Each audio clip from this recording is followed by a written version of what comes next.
Okay, so we're going to discuss yung EIP ng COL Financial. So again, this is not really for traders.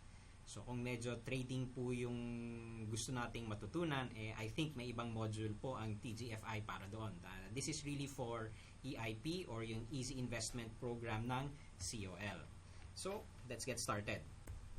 So syempre, like anything, we have to be very clear kung ano ba yung gusto nating ma-accomplish by doing EIP.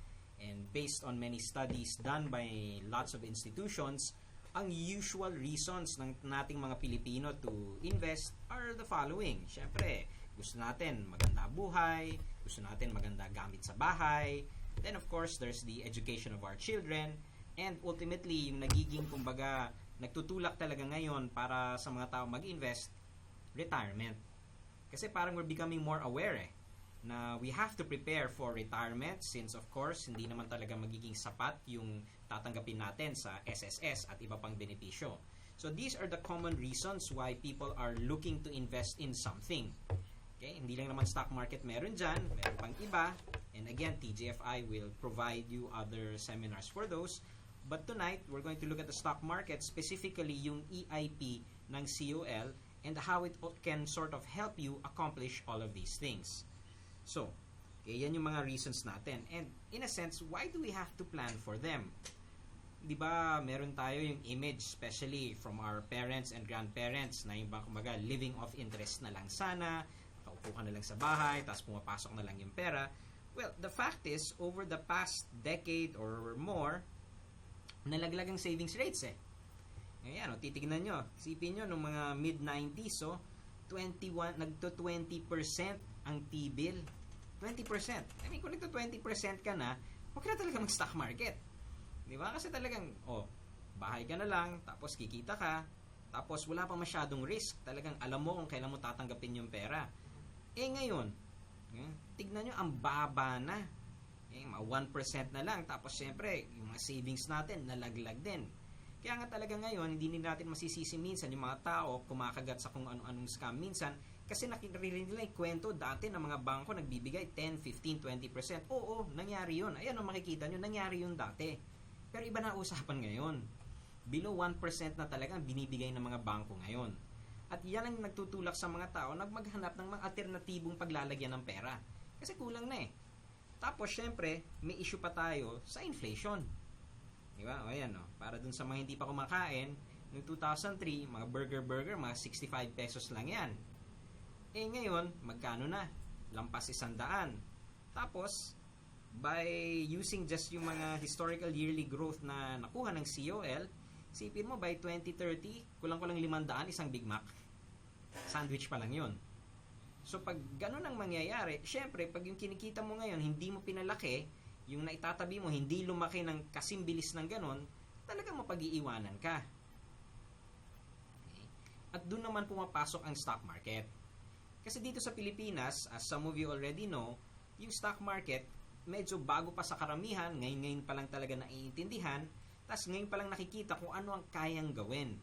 Pero yun nga, pag may trabaho ka, or lalo na pag nasa abroad ka, paano ka naman papasok dito? Diba? Iba oras, baka pag araw dito, gabi doon, tulog ka. Well, to start, yung stock market kasi, sa pagtuturo dito sa COL, the way we want you to view it is makikisosyo ka sa isang negosyo.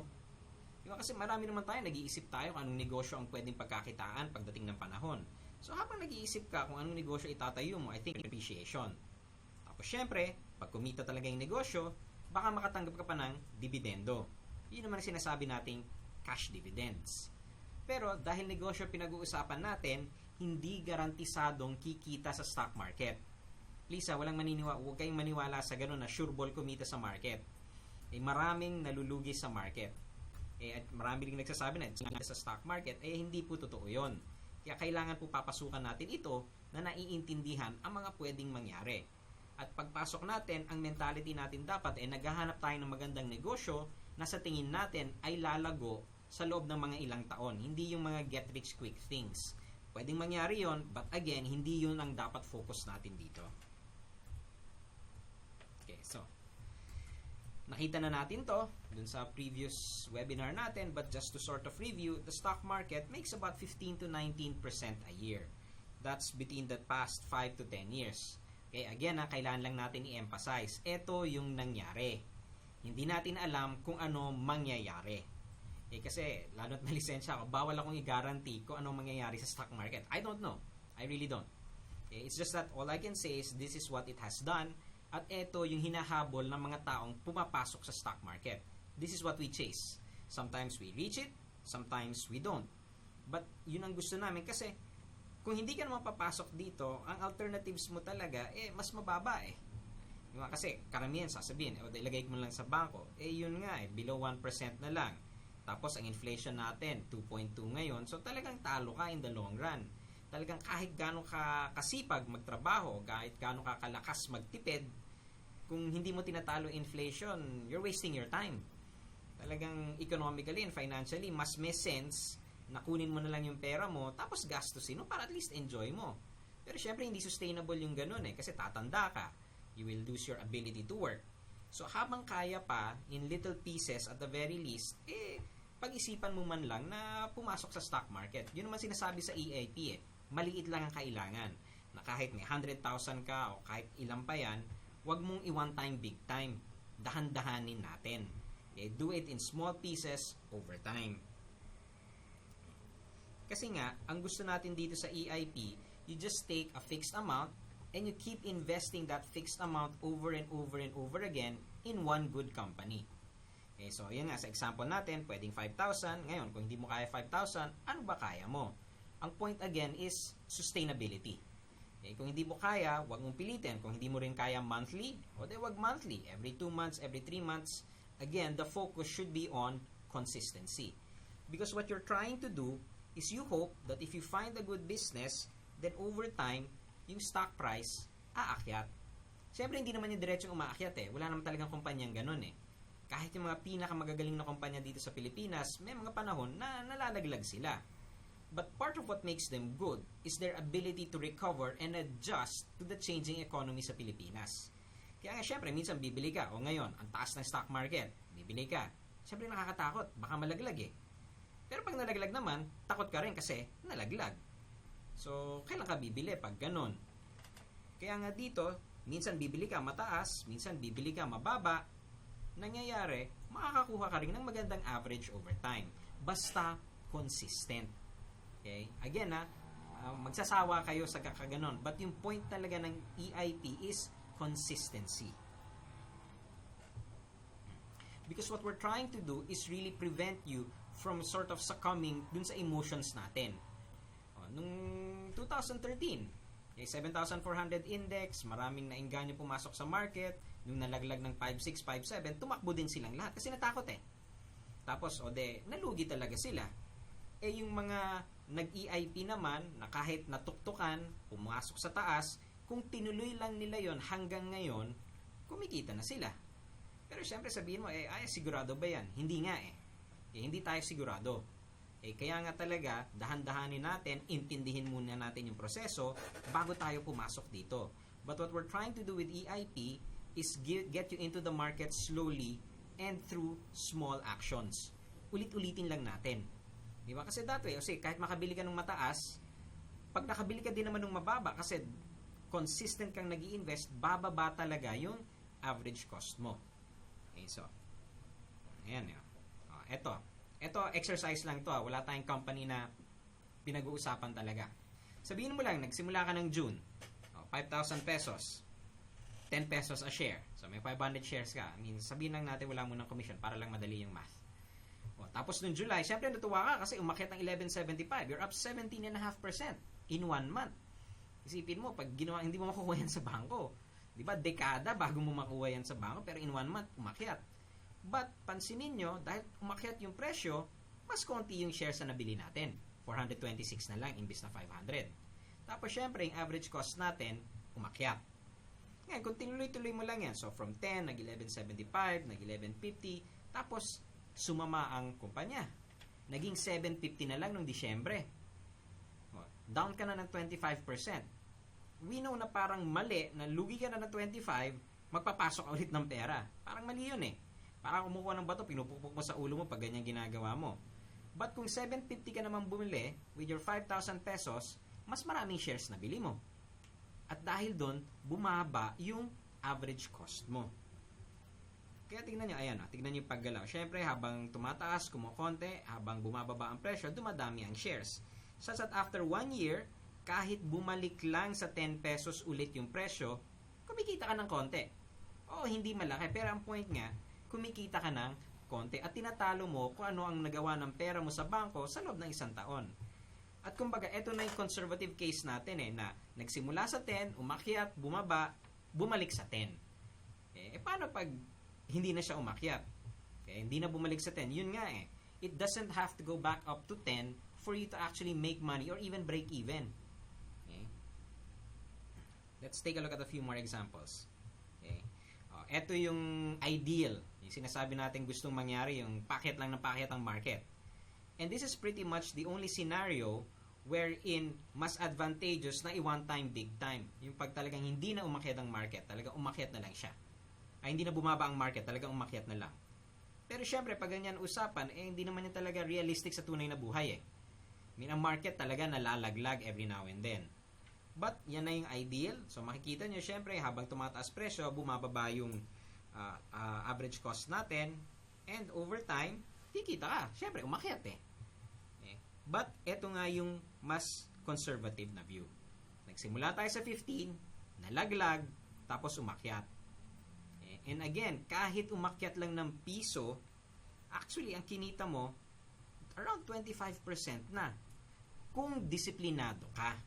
Yun. Kasi syempre habang nalalaglag yan, talagang matatakot ka Isipin mo, 15, 14, 13, 12, 11, tapos biglang 10. Nakakatakot talaga yun, lalo na kung hindi mo kabisado yung kumpanya na pinasukan mo. Ano ba negosyo niyan? Maganda ba talaga?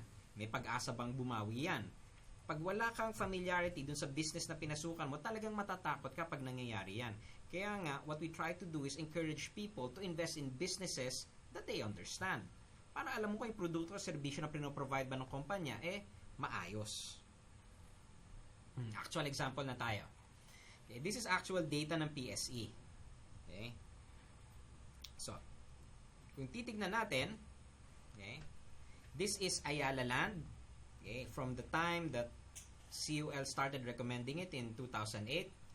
Tingnan nyo. Ito nga, medyo quarterly na lang. Ang style dito, yung ginagawa, nagtatabi ng 5,000 pesos a month, tapos every 3 months lang bumibili, so may 15,000. Pwede rin gawin yun So, nag-start tayo August 2008. Makikita nyo doon sa medyo left side, 10 pesos a share. With your 15,000 pesos, you could have bought around 1,400 shares. And then, of course, it was around that time that, unbeknownst to everyone, the global financial crisis was going to happen, such that November 2008, 660 na lang ang Ayala Land. Nalaglag. You're now down 34%. Siyempre, nakakatakot yan, no? Sabi mo, 3 months, lugi ka ng 34%, tapos maglalabas ka ulit ng pera. But yun exactly ang point, na kung naniniwala ka ng Ayala Land maayos, invest pa din, pero mahirap talaga gawin yon. Tapos 3 months after that, February 2009, 650. Tapos kung titignan nyo yung pinakamababa, March 2009, 5 piso na lang ang Ayala Land. Nangalahati.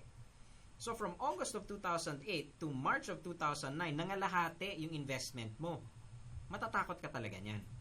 Kasi unang-una, kung wala kang confidence sa negosyo, isipin mo, babangon pa ba to? Maglalabas pa ba ako ng pera? But kung may tiwala ka sa negosyo at sa tingin mo naman it's being run by competent people na alam ginagawa nila at tinuloy mo yan, by around May 2009, actually, nagbe-break even ka na. Ayun break even na tayo. Tapos kung tinuloy mo yan hanggang ngayon, ang laki na ng kinikita mo.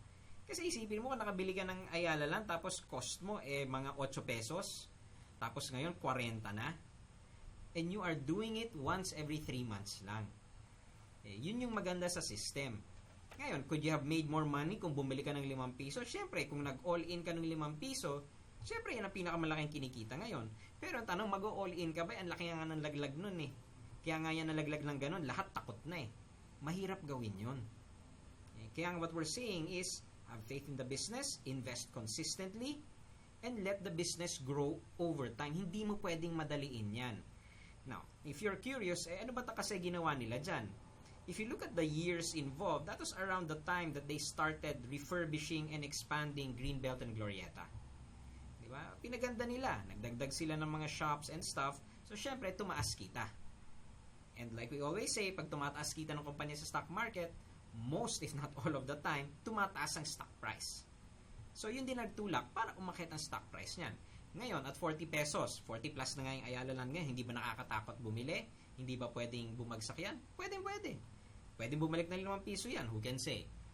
But the point is, kung hindi naman mangyari yon, di ba? Hindi ka bumili ng 40 kasi namamahalan ka. Kung kumita sila, o di mas lalong hindi bababayan. Sasabihin mo pag nag-50 na yan, sana nung 40 bumili ko. Di ba? Ganun lang talaga dapat ang tingin natin. You really have to understand the business and have faith in it. Okay?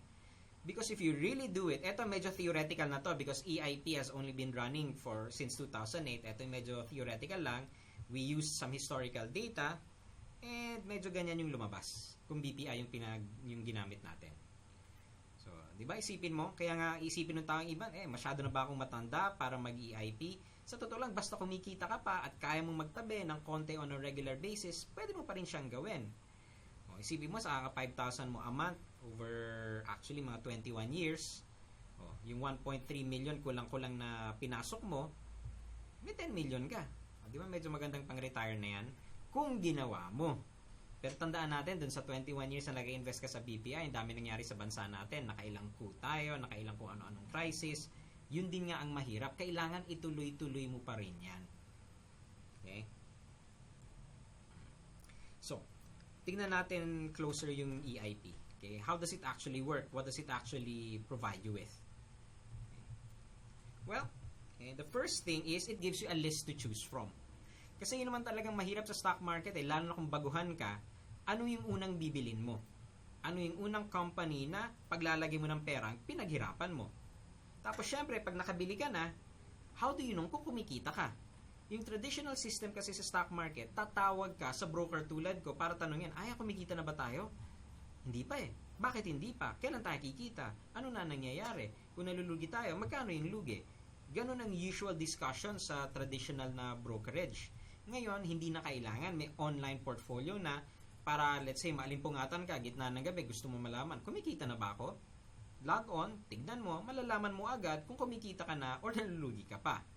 And then of course, may schedule calendar din tayo so that we can actually automate the process para kung busy tayo, basta may pondo, pwedeng tumuloy-tuloy yung EIP.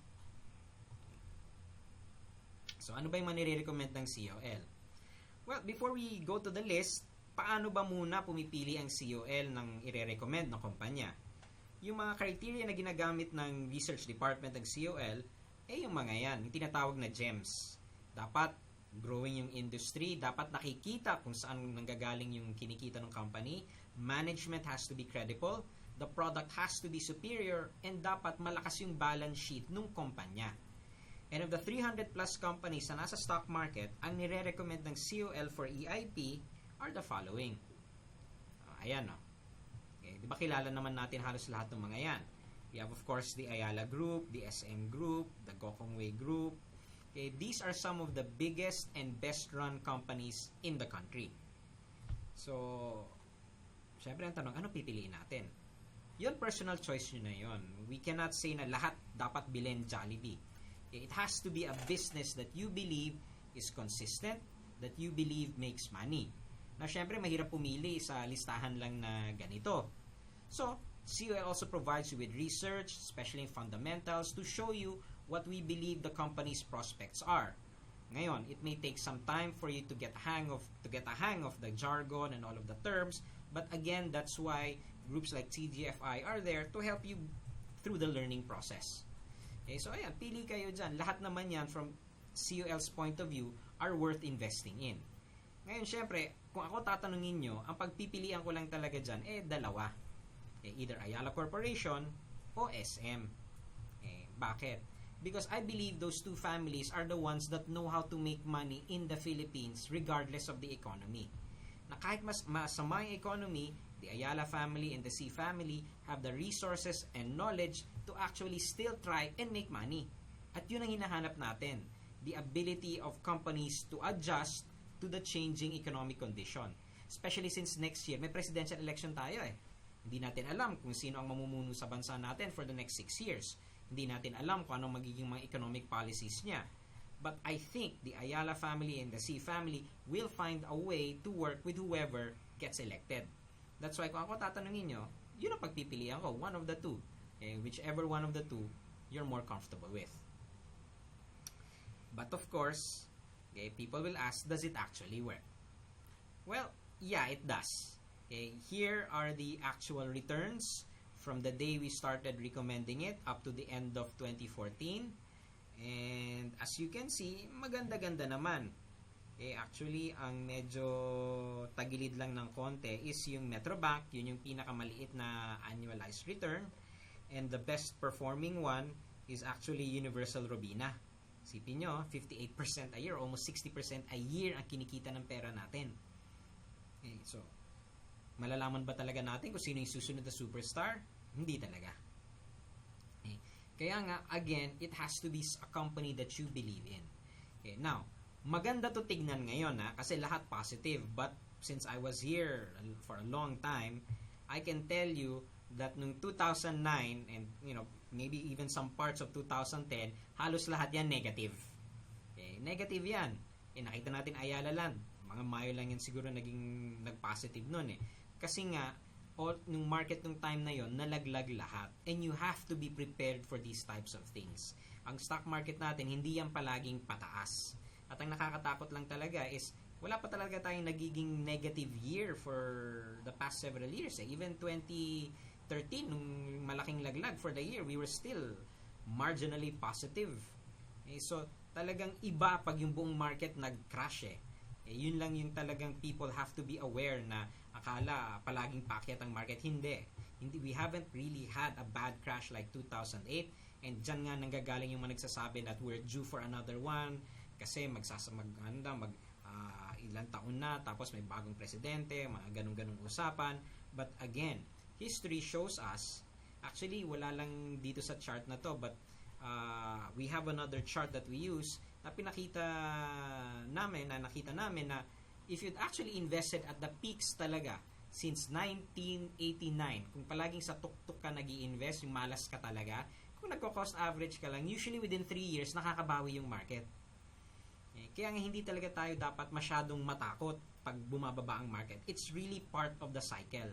Para yan bagyo I mean, yes, sana nga walang bagyo kasi maraming napipinsala, but it's a part of life. We have to learn to deal with it.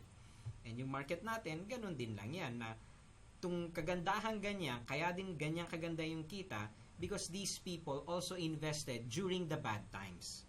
Kaya sila kumikita ng ganyan. Kasi kung hindi ka nag-invest nung mababa, nung lahat ng tao takot, nung lahat ng tao ayaw mag-invest, hindi ka kikita ng ganyan. That's something we have to be very, very clear of. That if you want to achieve or experience these positive things, then you have to be willing to sit through the storms. Hindi yan palaging, kumbaga, hindi palaging piyesta.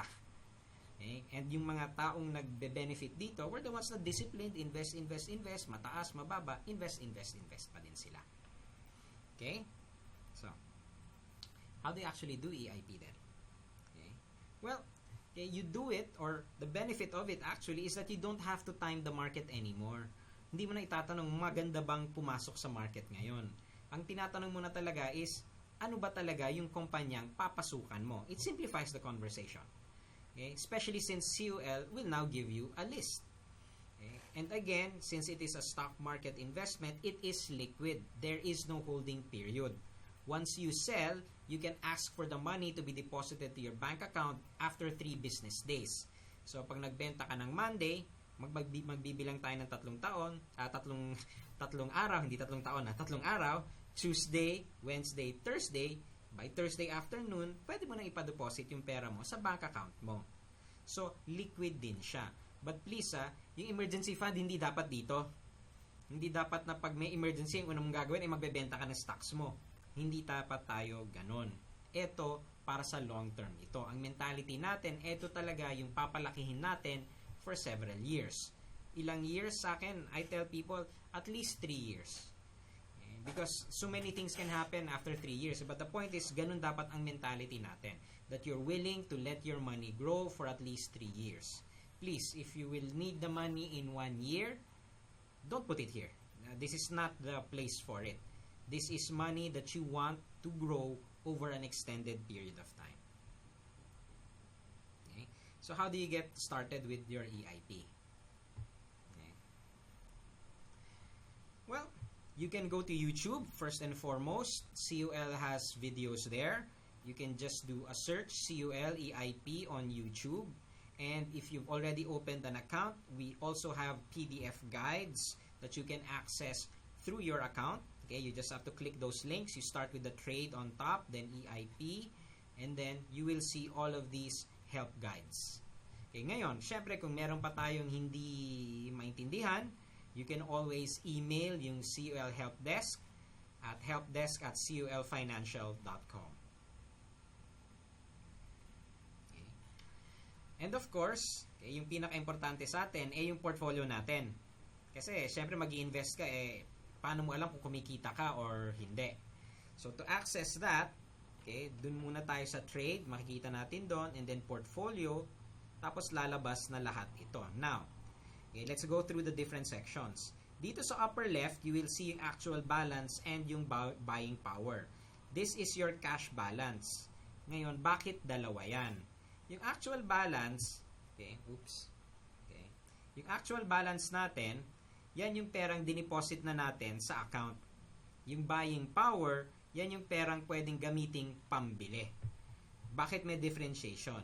Because if you deposit a check, yung amount will be reflected sa actual balance, but it will not be included sa buying power hanggang hindi na-clear po yung cheque.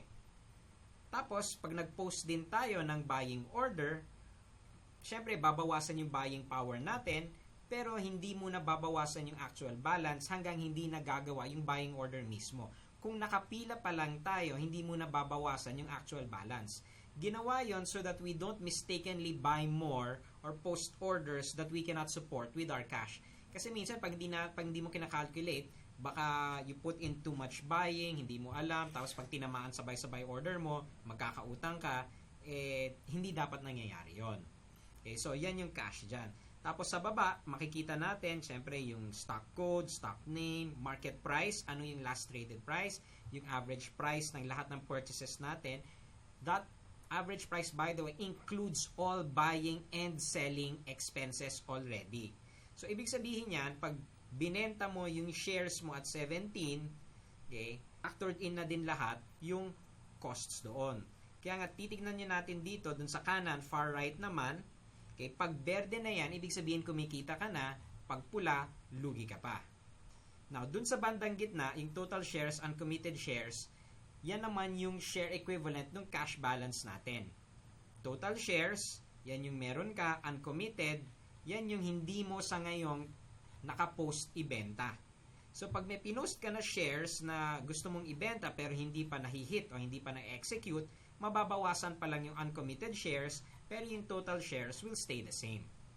Now, for people who are starting out, pag una po tayong bumili ng shares, magiging pula po agad yung gain-loss at percentage gain-loss natin. Normal po yon.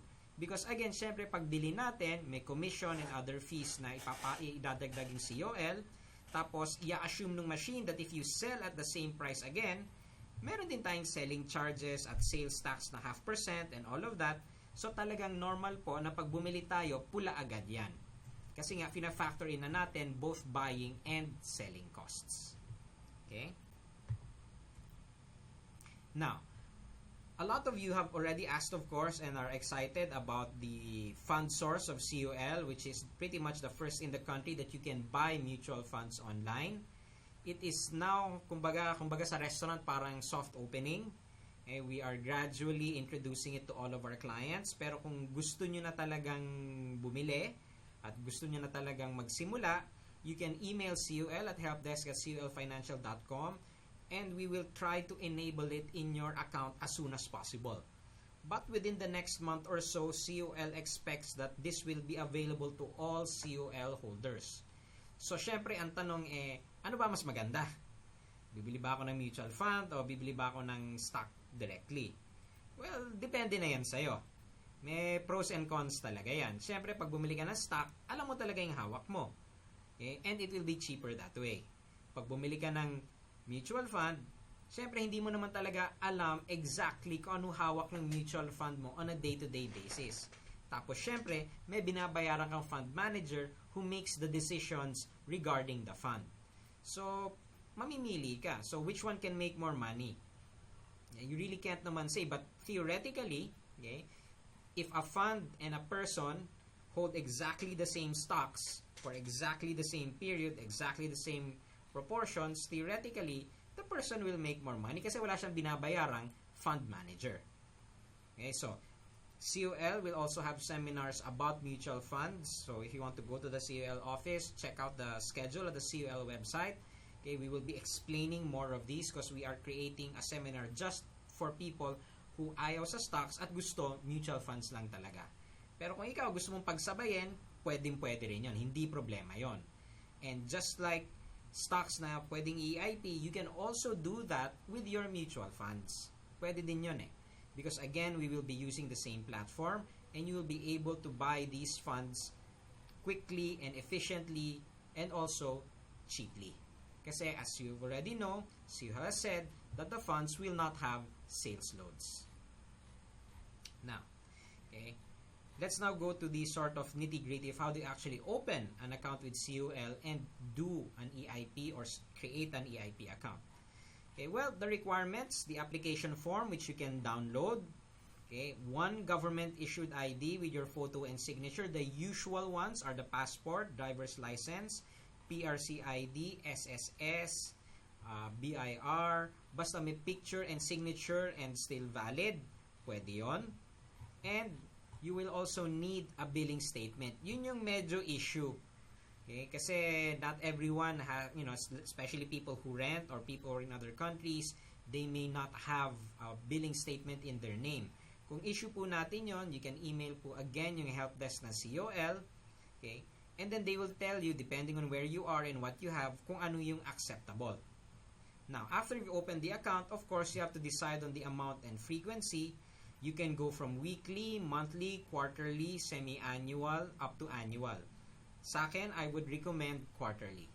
That way, you are able to build up a decent amount of cash at hindi ka na pwepwersa every month. Okay? And you can actually start really small kung quarterly. The number I usually use is, if you can set aside 100 pesos a day, then every 3 months, you'll have roughly 9,000 pesos. Pwedeng-pwede na yan pang EIP. Okay? So, that was the brief EIP presentation. But we've also still have a few more slides that we sort of just added for people that want to really walk through the account opening process.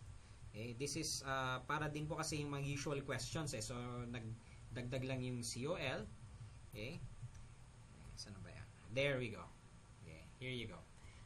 This is what it looks like. Medyo nagbago kasi ng konti yung design ng account opening form. You can download this from the COL website. Okay, you have to fill it up. You have to sign the OSTA as well. And yung signature cards po, importante po yan. Please fill up each signature card. Dapat dalawa po ang ipapadala sa amin. Okay? Tapos please fill up everything. Please do not leave anything blank. Kung meron kayong hindi alam na kung paano sagutan, email again. Hindi lang nakikita dito dun sa COL Financial, dun sa CAIF, yung Customer Account Information Form. Sa likod niyan, yung isa pong medyo hesitant tayong sagutin ay yung financial standing po natin na tinatanong. Kasi doon, ang tinatanong doon is yung annual income, net worth, mga ganon. Marami iniiwang blank yon. Kasi natatakot na baka ibigay daw ng COL sa BIR yung data. Hindi po namin ginagawa yon.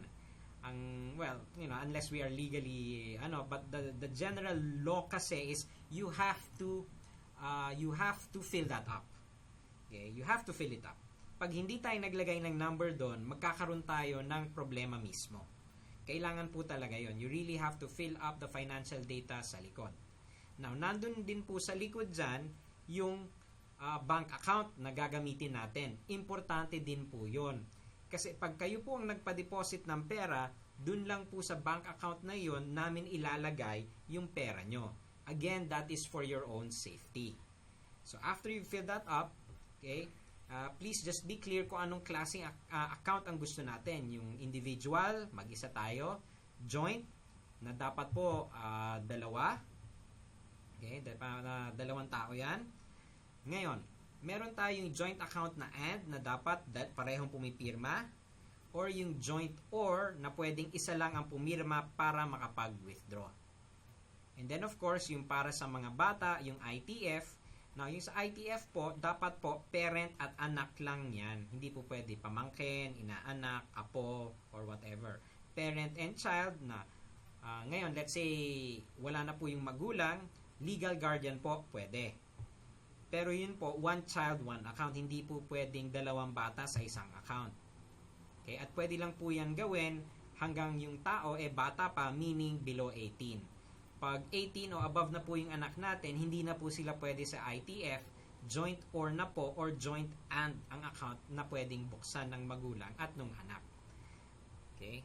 Now, bago pala makalimutan, isa pa palang nagiging issue ngayon is yung BIR TIN. Kailangan po yung TIN ng BIR.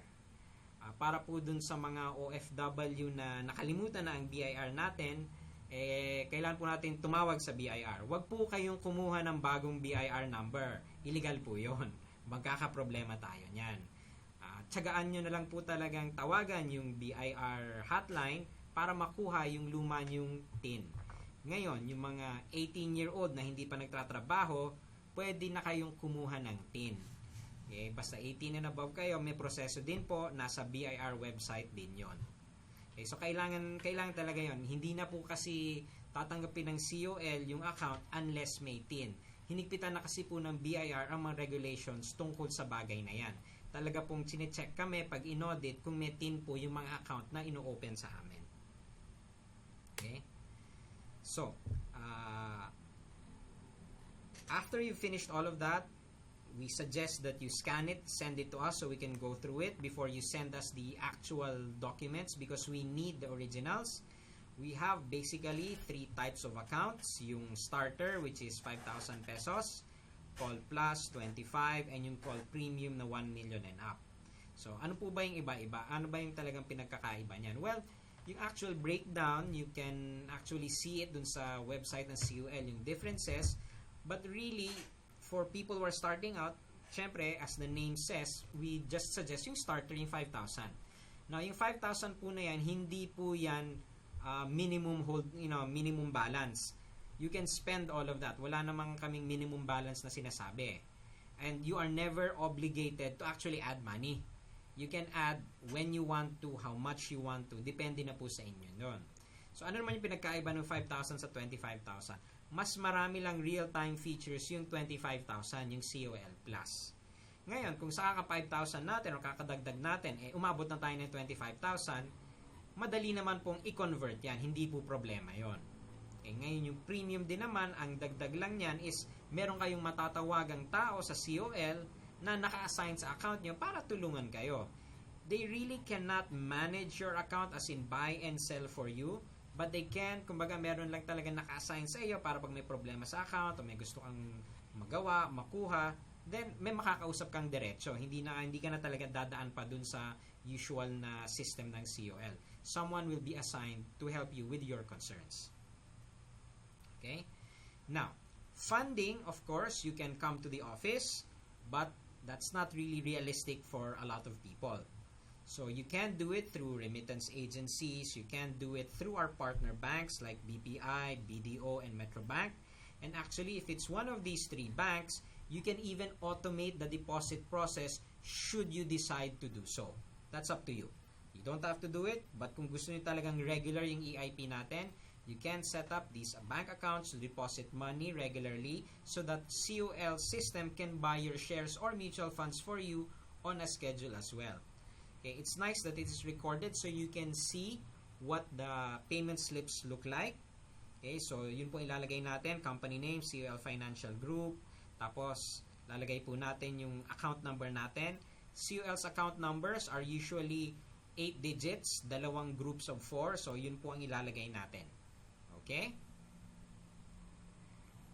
So, syempre, pag nag-invest na tayo and hopefully after a few years or so kumita tayo, paano makukuha yung pera?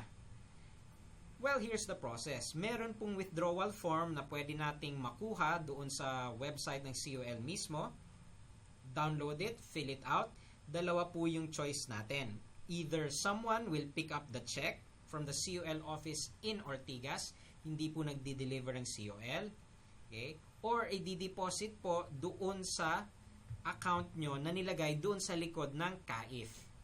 Okay? So after you've filled up the form, you send it to COL. You can email or fax it. Now, yung bank account natin, pag nagbago po yung bank account natin, sinara mo na o nagbukas ka ng bago or gusto mo lang na i-deposit sa new account, you have to send us a form that will change the registered bank account. Walang problema yon.